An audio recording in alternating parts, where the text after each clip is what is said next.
Há 2 anos estreava na Netflix a série Round 6, e quando ela estreou na plataforma, ninguém imaginava que pudesse se tornar o fenômeno que foi. E agora temos outra série, Alice in Borderland, na mesma medida com seus jogos impiedosos. O misterioso organizador dos jogos e uma luta incessante pela sobrevivência dão o tom da tensão e o vício que consegue prender o público. Mas será que essa série merece o mesmo sucesso da sua antecessora sul-coreana? Apesar de chegar de forma mais lenta, esse sucesso está alcançando Alice in Borderland, graças à sua segunda temporada e o seu final surpreendente. Você já assistiu essa série? E nesse vídeo vamos falar sobre essa série e os acontecimentos da última temporada, mas antes você não pode deixar de dar um like nesse vídeo, se inscrever no canal e ativar o sininho, para você não perder o próximo vídeo, e assim você dá uma super força aqui pro canal, hein? Bem-vindos ao Cine Pipoca e vamos começar!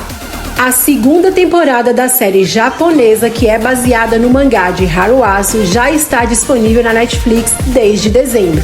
E até este momento, os 8 novos episódios da segunda temporada totalizaram mais de 70 milhões de horas assistidas, o que fez a série alcançar o top 10 das séries de TV mais vistas da plataforma por 7 semanas seguidas.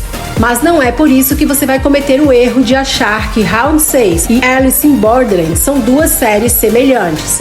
O elemento do jogo mortal e da sobrevivência, assim como a vida sendo comparada metaforicamente a um jogo e a necessidade de saber jogar para sobreviver, está presente em ambas as histórias. Mas se Round 6 se baseia inteiramente numa estética que traz a infância e transforma essas memórias em um verdadeiro pesadelo, Alice in Borderland constrói sobre essas brincadeiras uma história bem mais complexa e principalmente a consciência dos rumos tomados. Aliás, vamos lembrar que a segunda temporada de Round 6, que está sendo desenvolvida neste momento, nada mais é do que o resultado de um sucesso mundial sem precedentes e da evidente necessidade de explorar adequadamente todos os arcos daquela história. Já em Alice in Borderland, tem uma fonte de inspiração pronta e impactante a seu favor. O mangá de Haruasu, em seus 18 volumes publicados entre 2011 e 2016, de fato encerra toda a história, e que nós só conhecemos uma parte desde então, porque apesar do final apresentado na segunda temporada, é difícil imaginar que essa série terminaria daquele jeito.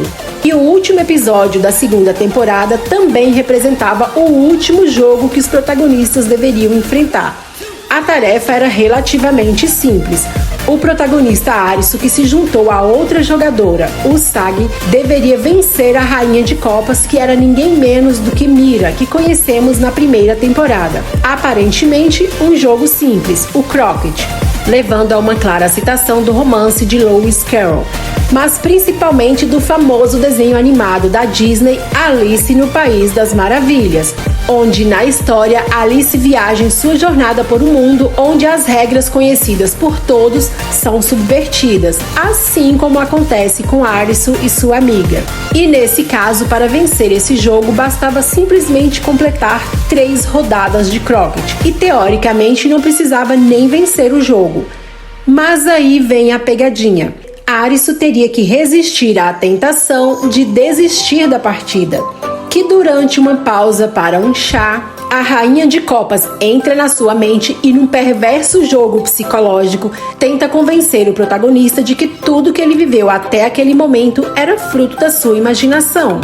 E que a verdade é que ele estava internado em uma clínica psiquiátrica para se curar da dor de ter perdido seus 2 melhores amigos após um acidente na cidade de Tóquio. Quem viu Buffy talvez tenha captado algumas referências. Depois de várias tentativas fracassadas de Usagi para fazer Arisu acordar para a realidade e não cair nas armadilhas da rainha, ela toma uma atitude dramática de cortar os pulsos, na tentativa de provar para Arisu que ambos são reais e não estão vivendo uma fantasia fruto da sua imaginação, o que acabou funcionando no final. E o que restou para a Rainha de Copas neste momento foi admitir que o sentimento de um pelo outro era tão forte que foi além da sua manipulação psicológica, e então ela aceita a derrota. E assim Arisu vence o jogo e vê a rainha sucumbir à morte. Para todos os que sobreviveram, neste momento o jogo acabou. Em meio a fogos de artifício explodindo no céu de Tóquio,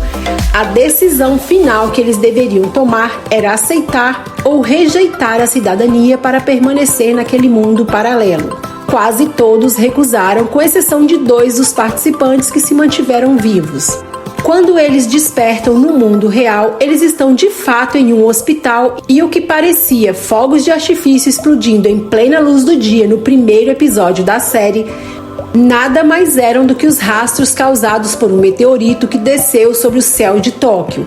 Arisu, Usagi e os outros foram gravemente feridos, mas sobreviveram.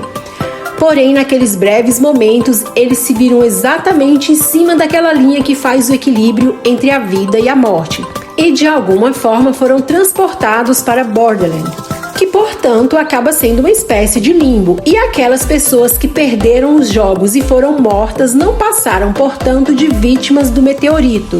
Aqueles que sobreviveram não lembram dos seus dias sombrios em Borderland, mas de alguma forma se reconhecem. Ao longo dos episódios, a série foi focada cada vez mais no tema do sentido da vida, sua busca e a síndrome do sobrevivente. A impressão, no entanto, é que Alice in Borderland não pretende dar respostas ou ensinamentos sobre qualquer assunto. Embora a maioria dos personagens envolvidos na história sejam pessoas com histórico de fracasso ou escolhas erradas de vida, toda a filosofia que poderia ter sido usada para desenvolver este arco da história aparentemente é deixada de lado em favor de um significado muito mais simples, e não se baseia no sentido da existência, mas na necessidade de se viver a qualquer custo, ou seja, participar do jogo da vida e não recuar. O final da segunda temporada talvez seja um final absoluto para a série, onde os protagonistas voltam ao mundo real e podem continuar suas vidas de onde pararam, mas agora com uma importante lição aprendida sobre a necessidade de viver a vida, mas com outra perspectiva de futuro. Porém, este final é meio romântico e um pouco sutil. E essa cena acontece onde estão os sobreviventes internados, mas logo aparece uma mesa onde foram espalhadas cartas de baralho em uma clara referência aos jogos disputados nessas 2 temporadas. O vento espalha a maioria das cartas para longe, mas revela uma carta no centro da mesa que não tinha sido vista na série até aquele momento: a carta Coringa. O zoom nessa carta, junto com o aumento de uma base musical tensa, tornam-se um cliffhanger perfeito para uma série que ainda não acabou de nos contar tudo. A Tóquio pós-meteorito é a real ou é o resultado de um novo jogo sádico, talvez criado pelo próprio Jolie? O mangá de Haruazu apresenta esses personagens dentro de seus volumes e, mais uma vez, Arisu é fundamental neste encontro. E então, neste caso, Alice in Borderland 3 torna-se mais do que necessária para continuar desenvolvendo a história, que pode até dar um salto no tempo de alguns anos e recompor seus personagens em diferentes fases de suas vidas. Além disso, considerando que 3 spin-offs foram gerados a partir do mangá original, não podemos deixar de pensar que a aventura de Alice in Borderland esteja apenas começando. E então, o que você achou dessa série? Me conta aqui o que você acha que vai acontecer na próxima temporada, se houver uma. E antes que esse vídeo acabe, deixa um like, se inscreva no canal e ativa o sininho, para você não pipocar no próximo vídeo, hein? Até a próxima! Fui!